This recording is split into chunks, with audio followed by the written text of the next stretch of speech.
নমস্কার বন্ধুরা, কেডিটি kitchen and ব্লগে তোমাদেরকে অনেক অনেক স্বাগত এবং অনেক অনেক ভালোবাসা জানিয়ে আমি আমার আজকের ভিডিওটা শুরু করতে চলেছি। আশা করি তোমাদের ভালোই লাগবে। আমি আজকে বসন্তকালের সেরা একটা রেসিপি সজনে ডাঁটার রেসিপি শেয়ার করব। তার জন্য দেখো এইভাবে সজনে ডাঁটা কেটে নিয়েছি, কিছুটা মিষ্টি কুমড়ো, বেগুন কিছুটা, আর কিছুটা আলু। এবার প্রথমে আমি গ্যাসটা অন করে দেব।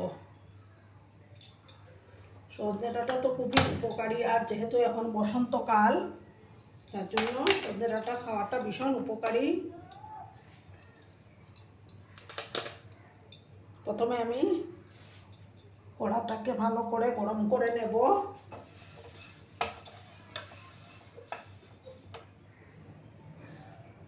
বন্ধুরা, আমি কড়ার মধ্যে সামান্য সর্ষের তেল দিয়ে দিয়েছি। তেলটা গরম হয়ে গেছে। এবার আমি কিছুটা কড়ার তেলের বড়ি ভেজে নেব।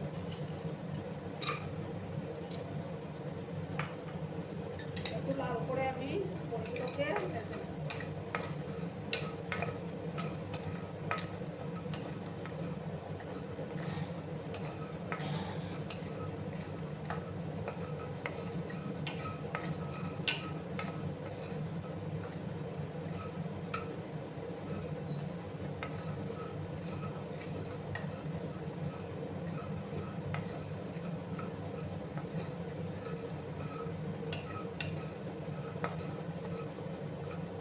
লাল করে আমি বড়িগুলোকে ভেজে তুলে নেব।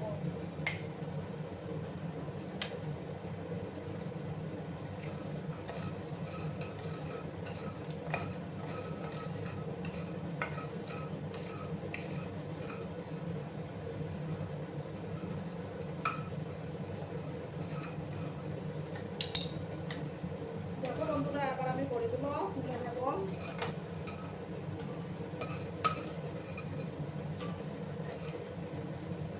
এই রেসিপিটিতে আমি কিন্তু কোনো মশলার ব্যবহার করব না।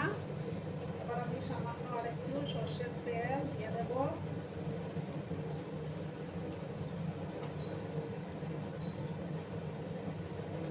একদম হালকা পাতলা হবে তরকারিটা।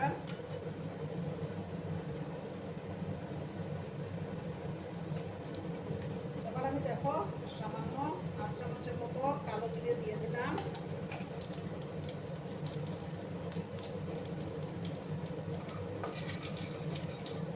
ফোড়নটার থেকে যখন একটা সুন্দর সুগন্ধ বেরোলো তখন আমি প্রথমে আলুগুলো দিয়ে দেবো।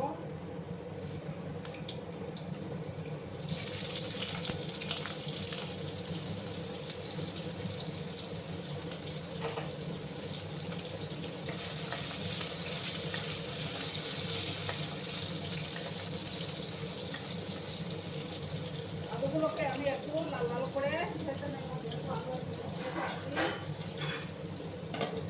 একটু ঢাকা দিয়ে দিলাম আমি। বন্ধুরা, আবার আমি ঢাকাটা সরিয়ে দিলাম। দেখো আলুটা মাছটার মধ্যে সামান্য কোটিং করে গেছে। এবার আমি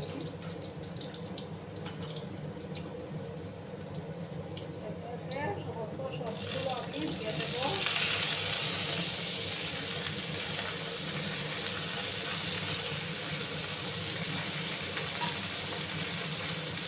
এবার পরিমাণ মতো হলুদের গুঁড়োটা আমি অ্যাড করে দেবো।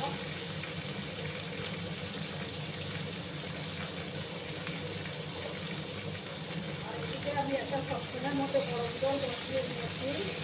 আমি এই রান্নাতে গরম জল ব্যবহার করব। ভালো করে আমি এটাকে মশলাটাকে মিক্স করে নেব।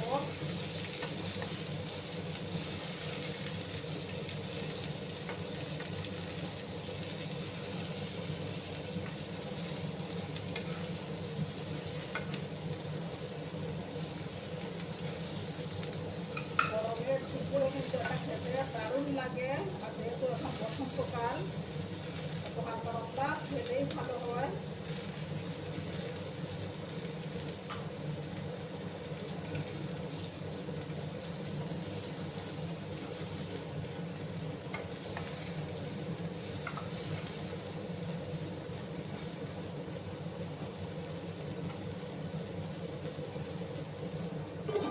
আর একটু সময় আমি এটাকে 2 মিনিটের মতো আবার ঢাকা চাপা দিয়ে রাখলাম। এবার আমি ঢাকাটা সরিয়ে দিলাম। এরকম সামান্য সামান্য কষিয়ে রান্না করলে রান্নার টেস্টটা ভালো হবে।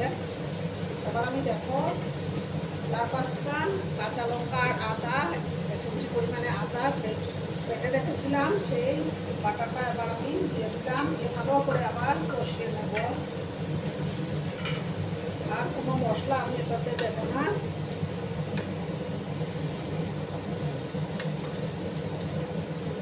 ভালো করে আমি আবার মিক্স করে নিলাম।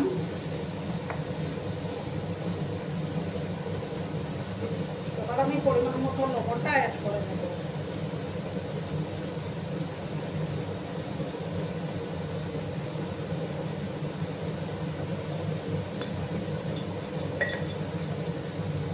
দিয়ে আবার ভালো করে আমি মিক্স করে দিচ্ছি।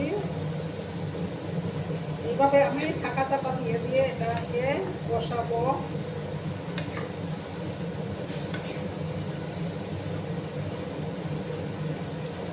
আবার আমি 2-3 মিনিটের মতো এটাকে ঢাকা দিয়ে রাখবো।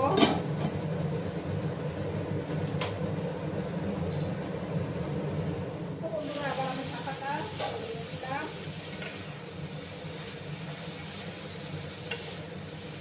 আবার নাড়াচাড়া করলাম। এবার আমি এটার মধ্যে গরম জল দেবো।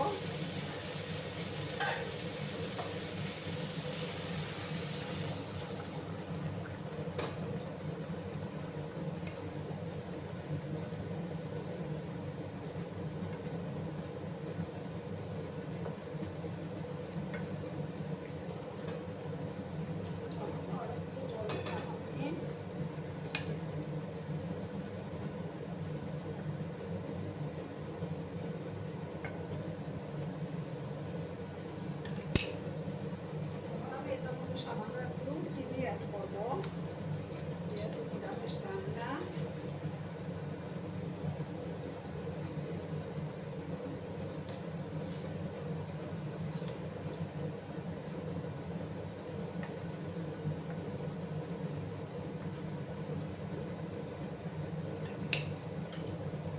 এবার দেখো আমি বড়িগুলো দিয়ে দেবো।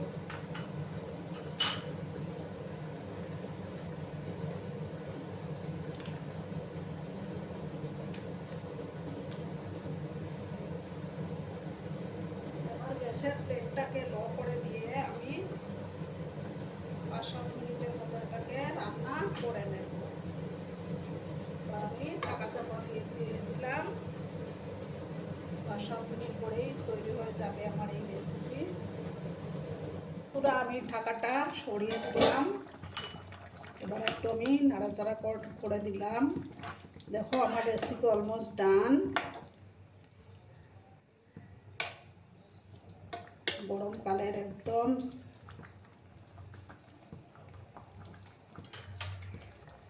খুব সুন্দর একটা রেসিপি আমি তোমাদের সঙ্গে শেয়ার করলাম।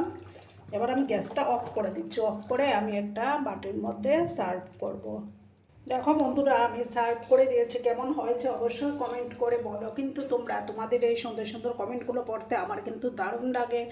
আর এতক্ষণ ধরে আমার ভিডিওটার সাথেও পাশে থেকে আমাকে এতটা ভালোবাসা দেওয়ার জন্য তোমাদেরকে আবারও জানাই অনেক অনেক ভালোবাসা এবং অনেক অনেক ধন্যবাদ। ততক্ষণে তোমরা সবাই খুব ভালো থেকো, সুস্থ থেকো, আনন্দে থেকো। আর আমার ভিডিওটার কোনো অংশেও যদি তোমাদের একটুও ভালো লাগে তাহলে অবশ্যই তোমাদের পরিবার পরিজনদের মাঝে শেয়ার করে দেওয়ার অনুরোধ রইল। ততক্ষণে খুব ভালো থেকো। ধন্যবাদ।